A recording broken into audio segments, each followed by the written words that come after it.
Welcome back to my channel जय श्री कृष्ण। महाभारत कथा के अनुसार चौसर के खेल में पांडव अपना सब कुछ हार बैठे थे। धर्मराज युधिष्ठिर को समझ में नहीं आ रहा था कि वे इस खेल में वापसी कैसे करें और सब कुछ कैसे हासिल करें। इसके बाद दुर्योधन ने अपनी योजना को पूरा करने के लिए युधिष्ठिर को के सामने ऐसी मांग रखी जिसे मानकर युधिष्ठिर ने अपनी पत्नी द्रौपदी को दांव पर लगा दिया। महाभारत कथा में द्रौपदी को दांव पर लगाना एक ऐसी घटना है जिसकी निंदा जितनी की जाए उतनी कम है। द्रौपदी को दांव पर लगाने के बाद उसके साथ जो भी अमानवीय व्यवहार है उसका जिम्मेदार दुर्योधन या कौरव से ज़्यादा पांडवों को ठहराया गया। महाभारत की कहानी जानने वाले को पता है कि द्रौपदी को दांव पर लगाना एक अनैतिक कदम था। इसके साथ ही यह चौसर के खेल के नियमों का भी उल्लंघन था। इसका जवाब है कि जब पांडव खुद जुए में हार चुके थे तो उनके पास द्रौपदी को दांव पर लगाने का अधिकार नहीं बचा था, क्योंकि वह सभी दुर्योधन के दास बन चुके थे। वहीं कई बार लोगों के मन में सवाल उठ जाता है कि आखिर क्यों धर्मराज युधिष्ठिर ने द्रौपदी को चौसर के खेल में दांव पर लगाया था। युधिष्ठिर द्रौपदी को दांव पर लगाने के लिए राजी क्यों हो गए, किस शर्त पर, चलिए जानते हैं। दुर्योधन में पुरुषत्व की भावना थी। वह अपने फैसलों को हमेशा सबसे ऊपर रखता था। उसे अपनी मां गांधारी से बहुत स्नेह था, लेकिन दुर्योधन अपनी मां को हमेशा ही एक कमजोर महिला समझता था। इसलिए गांधारी के समझाने बुझाने पर भी उनकी बातों या फैसलों को अनदेखा किया करता था। दुर्योधन ने भानुमति नाम की राजकुमारी से उसकी मर्जी के बिना विवाह किया था। दुर्योधन का पुरुष अहंकार इतना बढ़ गया था कि किसी भी स्त्री को उसे आहत पहुंचाने में जरा भी तकलीफ नहीं होती थी।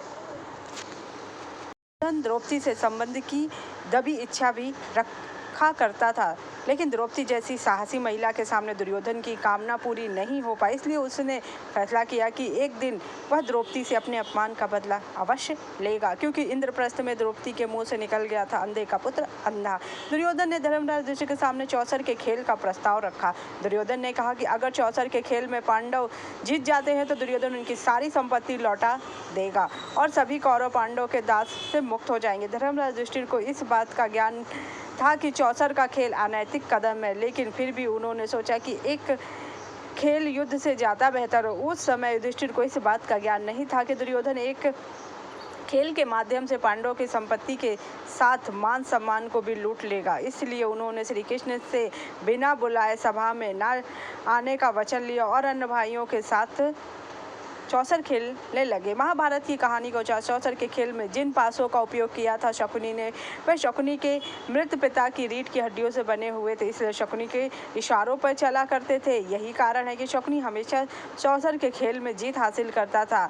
शकुनी के भरोसे पर ही दुर्योधन ने युधिष्ठिर सहित पांडवों को चौसर खेल के लिए आमंत्रित किया था। जब चौसर खेल शुरू हुआ तो पांडव ने बारी बारी से कई मूल्यवान चीज़ों को दांव पे लगाया, लेकिन हर बार पांडवों के हाथ हार ही लगी। पांडवों ने खुद को भी दांव पे लगा दिया, लेकिन फिर भी उनके हाथ निराशा ही लगी और कौरवों के दास बन बैठे।